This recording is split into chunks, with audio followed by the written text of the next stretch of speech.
Num tempo em que a igreja buscava ordem, clareza e um rumo seguro, surgiu um pastor cuja palavra tornou-se norma e cujo zelo moldou o trono petrino. Esta é a história de São Cirício, o 38º Papa.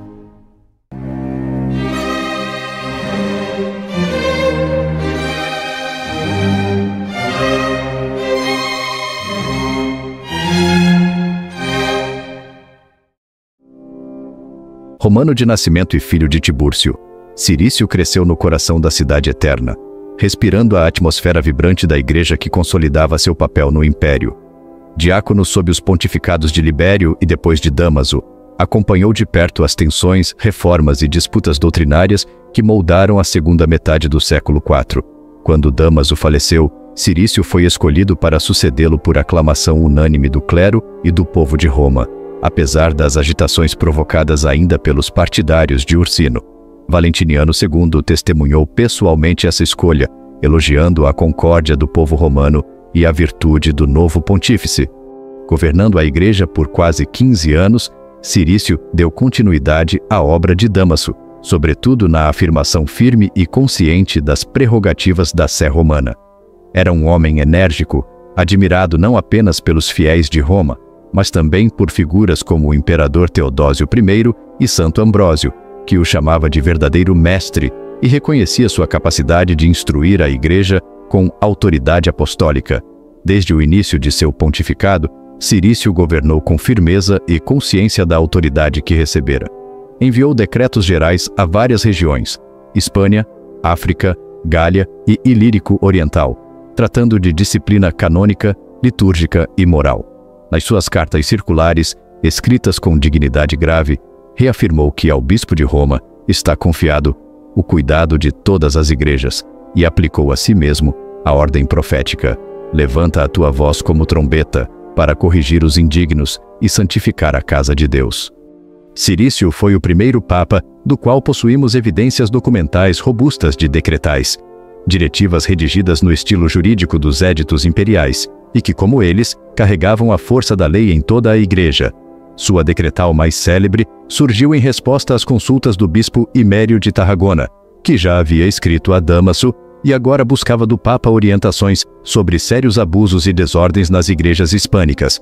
Nela, Cirício declara com firmeza que suporta o fardo de todas as igrejas porque Pedro o suporta nele, usando o termo jurídico haeres, herdeiro, para expressar que o bispo de Roma entra nos direitos e deveres do apóstolo. Sua resposta incluía normas sobre batismo, disciplina clerical e especialmente o celibato, que defendia com vigor. A desobediência às suas ordens, afirmava, não só acarretaria deposição por autoridade apostólica, mas também significaria ser arrancado da rocha sobre a qual Cristo edificou a Igreja Universal. Abria assim a carta. O relato de tua fraternidade dirigido a Dámaso, nosso predecessor de santa recordação, encontrou-me já constituído na sede dele, porque o Senhor assim ordenou. Quando o líamos com mais solicitude na reunião dos irmãos, encontramos tantas coisas que são dignas de repreensão e de correção, quantas desejaríamos reconhecer como louváveis, e porque era necessário que nós sucedêssemos nos trabalhos e cuidados daquele em cuja honra sucedemos por graça de Deus, feita primeiro como convinha a indicação de minha promoção, não negamos à tua consulta a resposta competente em relação a cada coisa, conforme o Senhor se dignou inspirar. Porque, tendo em vista o nosso ofício, não há para nós a liberdade de dissimularmos, não há a de nos calarmos. A nós incumbe um zelo da religião cristã maior que os outros. Nós carregamos os fardos de todos os que estão agravados. Mais ainda, o beato apóstolo Pedro carrega estes fardos em nós. Ele que nos protege e guarda como herdeiros em tudo de sua administração. O documento reafirmava a praxe romana de não rebatizar hereges validamente batizados e condenava os abusos na celebração dos batismos em qualquer festa do calendário cristão. Chamando a prática de confusão reprovável, afirma que os sacramentos gerais do batismo devem ocorrer unicamente na Páscoa e no Pentecostes, advertindo os clérigos: não convém que vos desvieis deste caminho, se não quereis ser separados, por sentença, do nosso colégio sinodal. Contudo, determina com igual seriedade que crianças doentes e pessoas em perigo de morte recebam o batismo imediatamente, para que não se converta em perigo das nossas almas negar a fonte salutar aos que a desejam. Era um texto que respirava autoridade, clareza e continuidade com a tradição apostólica. Com rigor pastoral, Cirício também condenou a apostasia, proibiu casamentos irregulares e disciplinou severamente os clérigos que violavam a castidade exigida pelas ordens sagradas, declarando: os que estão na carne não podem agradar a Deus.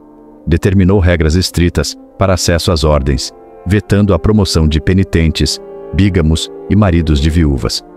Aos bispos, ordenou que observassem e divulgassem fielmente essas normas, enfatizando que nenhum sacerdote pode ignorar os estatutos da Sé Apostólica e que seus decretos foram estabelecidos, não às pressas, mas prudentemente, sob muita cautela e deliberação. Pouco depois, em 6 de janeiro de 386, reuniu em Roma um concílio de 80 bispos, estabelecendo que monges poderiam ser elevados ao episcopado, reafirmando o celibato obrigatório, ao menos na Itália, e proibindo que clérigos casados mantivessem relações conjugais. Aos bispos da África, transmitiu as decisões do Concílio Romano, e aos do Ilírico Oriental, reiterou o funcionamento do Vicariato Pontifício de Tessalônica, garantindo que a autoridade romana permanecia ativa naquele território. Nesse mesmo período, estourava na Espanha a crise violenta provocada por Prisciliano, um letrado brilhante, de origem nobre, profundamente versado em teologia, literatura e até astrologia, dotado de eloquência singular e inflamado por uma visão pessoal do ascetismo. Mas aquilo que parecia zelo espiritual tornou-se rapidamente um movimento perigoso, inspirado mais em visões subjetivas do que na missão legítima da Igreja, desviado das Escrituras e da tradição, marcado por reuniões suspeitas e práticas inseguras. Os primeiros a reagir foram Hidino de Córdoba e depois Idácio de Emérita, que escreveu ao Papa Dámaso denunciando a expansão da seita. Nem o Sínodo de Saragoça em 380, nem os esforços isolados do episcopado contiveram a expansão priscilianista. Pelo contrário, Prisciliano foi eleito bispo de Ávila e ganhou apoios influentes. A violência política agravou ainda mais a situação.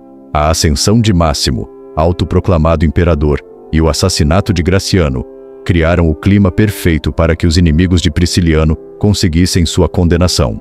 Apesar da intervenção de São Martinho de Tours, Prisciliano e 6 discípulos foram executados pelo poder civil, enquanto outros eram exilados. Cirício reagiu com rapidez e clareza. Pediu explicações a Máximo, que tentou justificar-se, enviando-lhe os autos do processo e tentando associar os priscilianistas aos maniqueus. Mas o Papa condenou a intervenção do Estado e recusou comunhão aos bispos, que haviam solicitado a morte dos acusados. Santo Ambrósio adotou a mesma postura, e quando esteve em Tréveres em 387, recusou-se a tratar com tais prelados.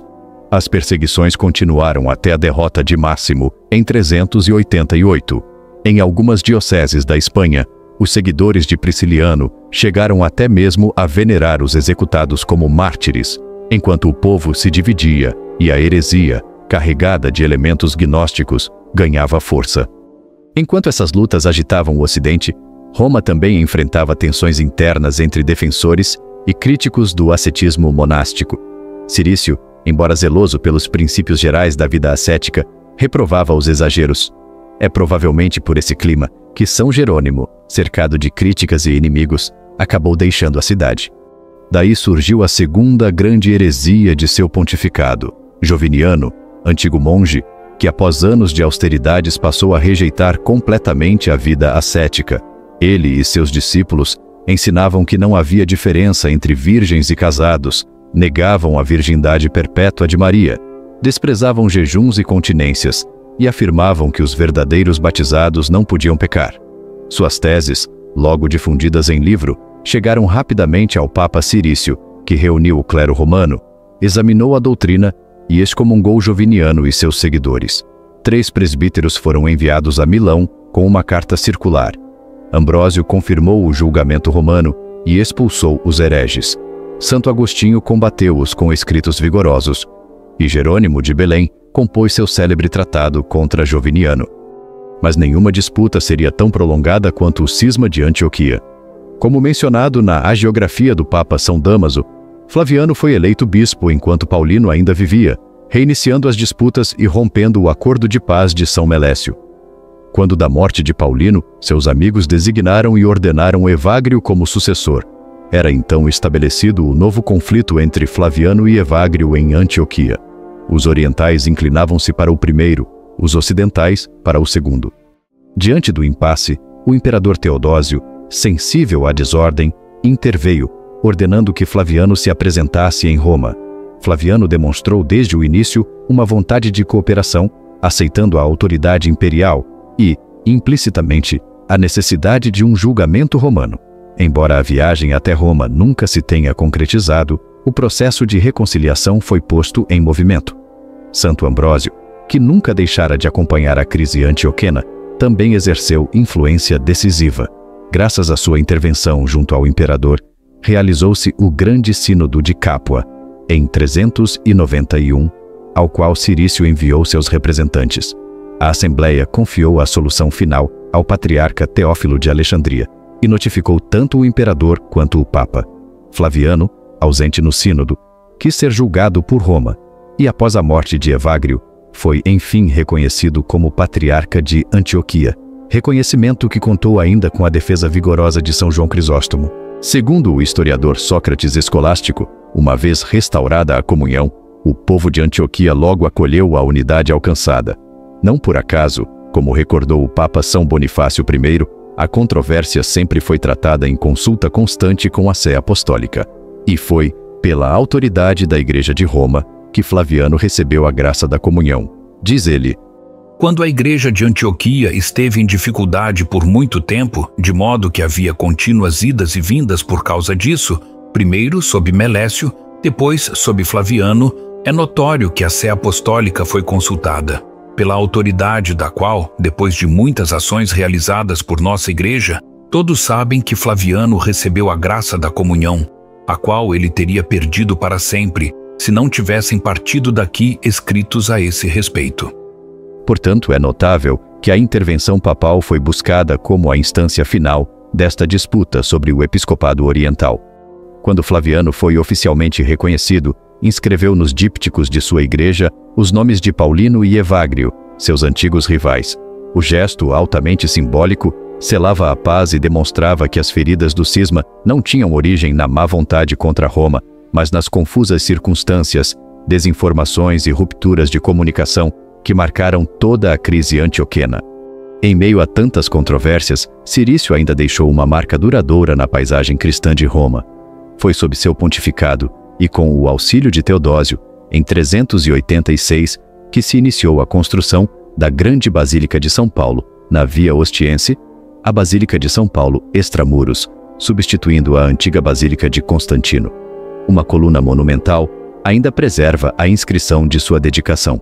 Também, o título Papa, ainda que já fosse conhecido desde tempos remotos, teve em Cirício seu primeiro uso oficial, segundo a avaliação de alguns historiadores, que baseiam essa conclusão em documentos assinados por ele próprio como Cirícius Papa. No final de seu governo, um episódio envolveu São Paulino de Nola, que, passando por Roma em 395, não foi bem acolhido pelo Papa e pelo clero. As razões permanecem incertas, mas talvez Cirício, sempre atento às tensões sobre o ascetismo, tenha julgado prudente adotar uma reserva diplomática para manter a paz romana. 2 anos após a morte de Santo Ambrósio, em 397, São Cirício entregou sua alma a Deus em 399. O Liber Pontificalis registra seu sepultamento no cemitério de Priscila, e sua festa é celebrada pela Igreja Romana em 26 de novembro. Assim, São Cirício encerrou sua vida deixando um dos pontificados mais importantes do século IV, o primeiro do qual possuímos rica documentação de autoridade legislativa, homem de força, clareza intelectual e profundo senso de missão, que consolidou de modo decisivo a voz de Roma como princípio de unidade para toda a Igreja Católica. Se inscrevam no canal para acompanhar os próximos conteúdos. Espero que tenham gostado do vídeo. Se sim, deixem o gostei e compartilhem nos comentários. Viva Cristo Rei e o Santo Padre!